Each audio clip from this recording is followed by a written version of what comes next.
투미TV 시청자 여러분 반갑습니다. 당신의 부동산 주치 김재경 소장입니다. 2021년 8월 30일 3기 신도시 4차 택지 후보지 발표가 있었는데요. 택지 발표 또 있구나.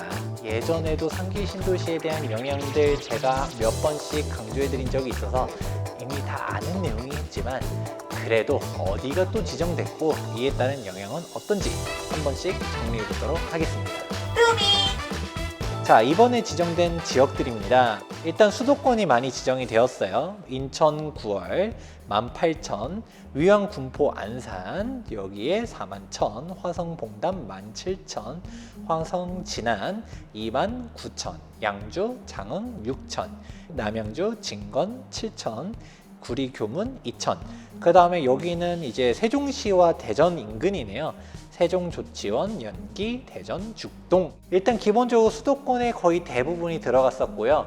그 외에 지방 광역시 중에서는 세종시 부동산 가격도 많이 올랐다 보니까 추가적으로 지정을 했다. 이런 식으로 볼 수 있을 것 같은데요. 입지를 한번 보면 좋을 것 같아요. 보게 되면 조금 느낌이 다를 거예요. 그동안 3기 신도시 특징이 무엇이었나? 1기 신도시보다도 더 가까운 위치에 3기 신도시를 위치해 놨었잖아요. 대표적으로 하남, 교산지구, 남양주, 왕숙, 인천, 계양. 그 다음에 가장 최근에서는 우리 LH 사태 터졌었던 광명도 서울과 엄청 가까운 입지에 있다 보니까 2기 신도시에서 특히 반대를 많이 했었는데 이번에 지정된 데들 보다 보니까 양주, 장흥, 화성 진안, 화성 봉담 등등 보게 되면 서울과의 거리가 조금 떨어져 있어 보인다라는 부분들을 알 수 있습니다. 키워드는 크게 두 가지입니다. 우선 첫 번째, 더 이상 택지지구를 지정하려고 해도 땅이 별로 없구나를 알아두셔야 되고요. 두 번째, 3기 신도시 추가 발표를 하긴 했는데 이게 영향이 큰 임팩트가 있기는 어렵겠다라는 부분들을 알 수가 있습니다. 제가 3기 신도시에 대해서는 이전에도 여러 번 영상에서 설명한 적이 있다 보니까 크게 설명하지는 않을게요. 3기 신도시 자체는 저는 좋은 정책이라고 봅니다. 이렇게 공급을 확대하는 대책 자체가 정말 유의미하다고 보고 있지만 언제 입주하느냐 그리고 어디까지 영향을 미치냐 이 두 가지를 알아두실 필요가 있습니다. 우선 기본적으로 3기 신도시 택지 보상들 막 하고는 있지만 생각처럼 잘 될까요? 제가 안 그래도 3기 신도시 택지 보상 관련해서는 전문가분을 따로 모셔가지고 한번 영상을 또 만들어 볼까 하는데 들리는 이야기로는 지금 보상이 순조롭지 않거든요. 사전청약 당첨받았지만 입주가 과연 10년 뒤에 하면 무슨 의미가 있을까? 그리고 두 번째, 3기 신도시 기존에 있었던 데들은 위치가 정말 괜찮았었는데 이번에 발표된 데들은 입지가 조금 떨어지는 것 같네. 3기 신도시 기존에 위치 좋았었던 데들 같은 경우라 하더라도 어디가 영향을 받느냐를 생각해 볼 필요성이 있습니다. 단적으로 3기 신도시가 발표된 이후로 반대하는 지역들이 어디였었나요? 서울에서 3기 신도시 반대하면서 피켓 들고 시위하고 보신 적 있나요? 서울 사람들은 딱히 관심 없어요.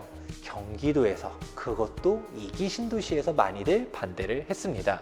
1기 신도시보다도 가까운 곳에 3기 신도시를 만들어버리면 2기 신도시는 버리는 카드냐, 지금 교통대책도 안 돼 있고 너무 힘든데 국토부 어떻게 책임질 거냐라고 하면서 싸우는 거죠. 그렇다 보니까 GTX니 뭐니 교통대책들을 부랴부랴 만드는 게 3기 신도시에 대한 2기 신도시의 반발을 잠재우기 위해서도 출발한 것이었거든요. 공급이 유의미한 대책이긴 한데 서울을 잡는 대책은 아니다. 사실상 경기도민들이 불편한 정책이다라는 것도 알 수 있습니다.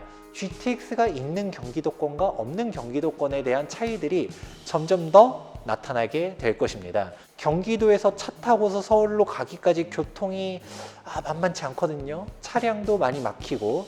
그런데 지금 3기 신도시가에 다 입주하게 되면 어떻게 될까요? 각종 도로들 넓힐 수 있을까요? 한계가 분명히 있거든요. 그러면 대중교통 접근성이 원활한 경기도권까지는 괜찮지만 GTX도 우리는 안 다녀. 지하철도 없어. 그런 경기도권들은 3기 신도시 입주하고 나면 정말 물량 폭탄에 위험할 수가 있다. 이번에 입주하는 입지들 자체가 그렇게까지 좋은 입지는 아니다 보니까 뭐 크게 다이나믹하게 타격이 있다라고 하기는 좀 그렇지만 일단은 이렇게 상기 신도시가 입주하게 되면 이 지역들보다도 더 떨어지는 입지에 있는 지역들 같은 경우는 타격이 있을 수밖에 없다라는 부분들을 예의주시하실 필요가 있고요. 입지는 배신하지 않는다. 서울 중심지다. 뭐 흔들릴 일이 있을까요? 꼭 주의하셔야 되는 사항은 제가 일전에도 설명한 적 있잖아요. 공공택지의 민간 건설사들도 사전 청약을 받도록 하겠다.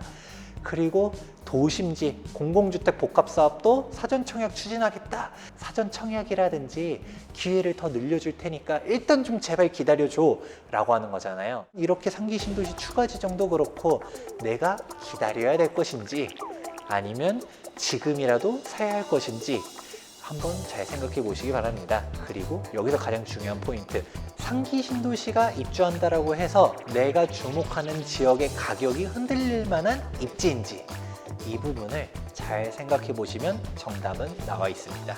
자, 이렇게 상기 신도시 추가 발표에 대한 내용들 한번 정리해 보았는데요. 도움되었다면 좋아요와 구독하기도 눌러주시기 바랍니다. 지금까지 부동산 주치 김재경 소장이었습니다. 감사합니다.